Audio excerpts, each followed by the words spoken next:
प्रिय श्रद्धालुओं, जय श्री कृष्ण, जय श्री राम, जय श्री महाकाल।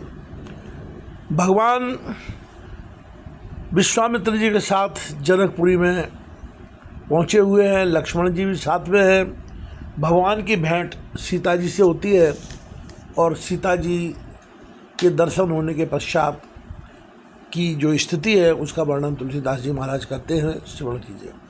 देख सिय शोभा सुख पावा, हृदय शराहत बचन नावा। जनु बिरंच सब निज निपुणाई, बिरच विश्व कह प्रकट दिखाई। सीता जी की शोभा देखकर श्री राम जी ने बड़ा सुख पाया। हृदय में वे उनकी सराहना करते हैं, किंतु मुख से वचन नहीं निकलते। वह शोभा ऐसी अनुपम है मानो ब्रह्मा ने अपनी सारी निपुणता को मूर्ति मानकर संसार को प्रकट करके दिखा दिया। सुंदरता को सुंदर करही, छवि ग्रह दीप शिखा जन बरही। सब उपमा कवि रहे जुठारी, कह पट तरों विदेह कुमारी। वह सीता जी की शोभा सुंदरता को भी सुंदर करने वाली है। वह ऐसी मालूम होती है मानो सुंदरता रूपी घर में दीपक की लौ जल रही हो। अब तक सुंदरता रूपी भवन में अंधेरा था, वह भवन मानो सीता जी की सुंदरता रूपी दीप शिखा को पाकर जगमगा उठा है। पहले से भी अधिक सुंदर हो गया है। सारी उपमाओं को तो कवियों ने जूठा कर रखा है। मैं जनक नंदिनी श्री सीता जी की किससे उपमा दूँ। सिय शोभा ही है बरन प्रभु आपन दशा विचार।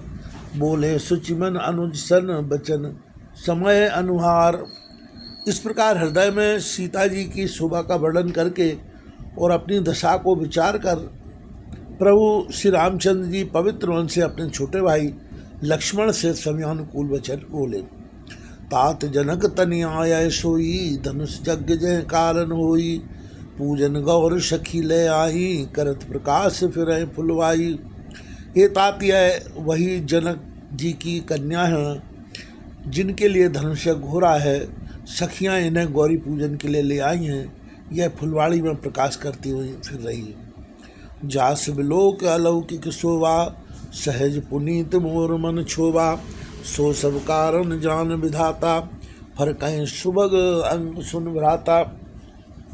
जिसकी अलौकिक सुंदरता देखकर स्वभाव से ही पवित्र मेरा मन क्षुब्ध हो गया है, वह सब कारण अथवा उसका सब कारण तो विधाता जाने, किंतु हे भाई सुनो मेरे मंगलदायक दाहिने अंग फड़क रहे।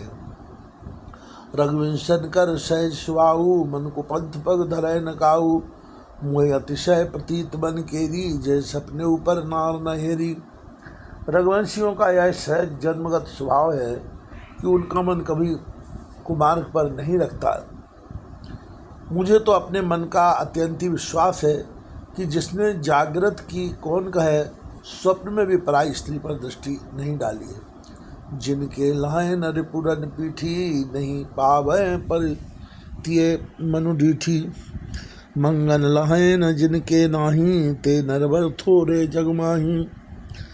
रण में शत्रु जिनकी पीठ नहीं देख पाते, अर्थात जो लड़ाई के मैदान से भागते नहीं, पराई स्त्रियां जिनके मन और दृष्टि को नहीं खींच पाती, और भिखारी जिनके यहाँ से नहीं पाते, खाली हाथ नहीं लौटते, ऐसे श्रेष्ठ पुरुष संसार में थोड़े ही हैं।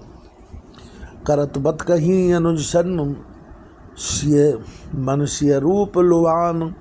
मुख सरोज मकरंद छवि, करे मधुपेय पुपान। यों श्री राम जी छोटे भाई से बातें कर रहे हैं, पर मन सीता जी के रूप में लुभाया हुआ उनके मुख रूपी कमल के छवि रूप मकरंद रस को भौरे की तरह पी रहा है। चितवत चकित चहु दिश सीता, कह गए नृप किशोर मन चिंता।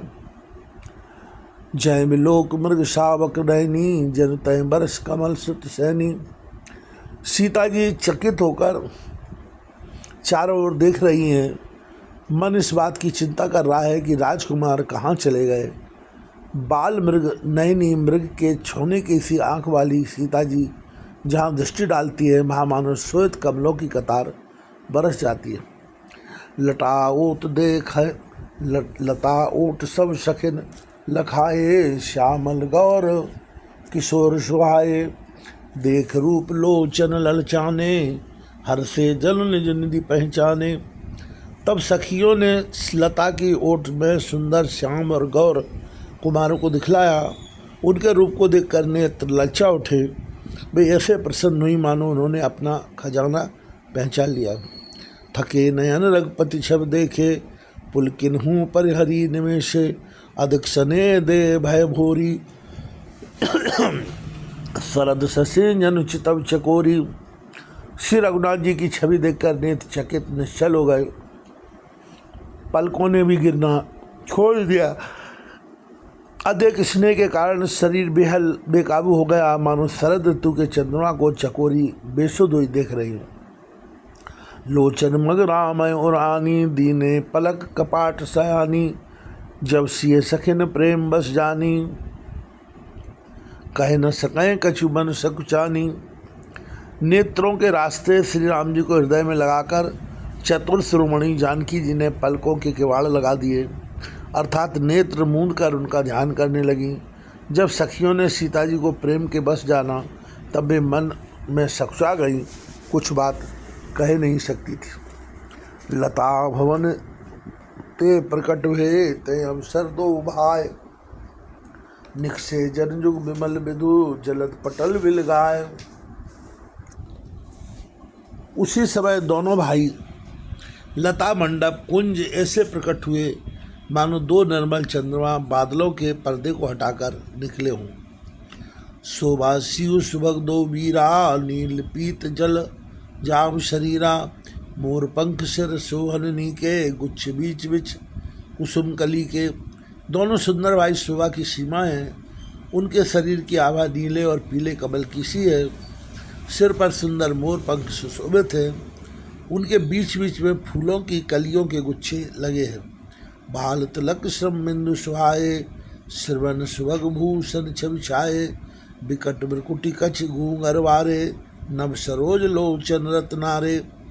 माथे पर तिलक और पसीने की बूंदें शोभायमान है। कानों में सुंदर भूषणों की छवि छाई है। टेढ़ी भौहें और घुंघराले बाल हैं। नए लाल कमल के समान रत्नारे लाल नेत्र, चारु चिबुक नासिका कपूला, हास विलास लेत मन मोला, मुख छवि कह न जाए मोहि पाही, जो विलोक बहु काम ल जाही। थोड़ी नाक और गाल बड़े सुंदर हैं और हंसी की शोभा मन को मोल लिए लेती है। मुख की छवि तो मुझसे कही नहीं जाती, जिसे देखकर बहुत से कामदेव लजा जाते। और मणिमाल कम्बु कल गीवा, काम कलव कर भुजबल सीवा, सुमन समेत बाम कर दोना, सामर कुंवर सखी सुटलोना। बक्ष स्थल पर मणियों की बाला है। शंख के सदृश सुंदर गला है। कामदेव के हाथी के बच्चे की सूंड के समान उतार चढ़ाव वाली एवं कोमल भुजाएं हैं, जो बल की सीमा है। जिसके बाएं हाथ में फूलों सहित दोना है। हे सखी, वह सावला कुंवर तो बहुत ही सलोना है। के हरि कट पट पीत धर, सुषमाशील दान, देख भानुकुल भूषण, बिसरा सखिन अपान। सिंह की सी पतली लचीली कमर वाले पीताम्बर धारण किए हुए, शोभा और शीला के भंडार, सूर्यकुल के भूषण श्री रामचंद्र जी को देखकर सखियां अपने आप को भूल गईं। धर धीरज एक आलिशानी, सीता सन बोली गए पानी, बहुर गौर कर ध्यान करेऊ, भूप किशोर देख किन लेहू। एक चतुर सखी धीरे धरकर हाथ पकड़कर सीता जी से बोली, गिरिजा जी का ध्यान फिर कर लेना, इस समय राजकुमार को क्यों नहीं देख लेती। सकुच सीए तब नयन उघारे, सन्मुख दो रघु सिंह निहारे, नक्सिक देख राम का शोभा, सुमिर पितापन मन अति शोभा।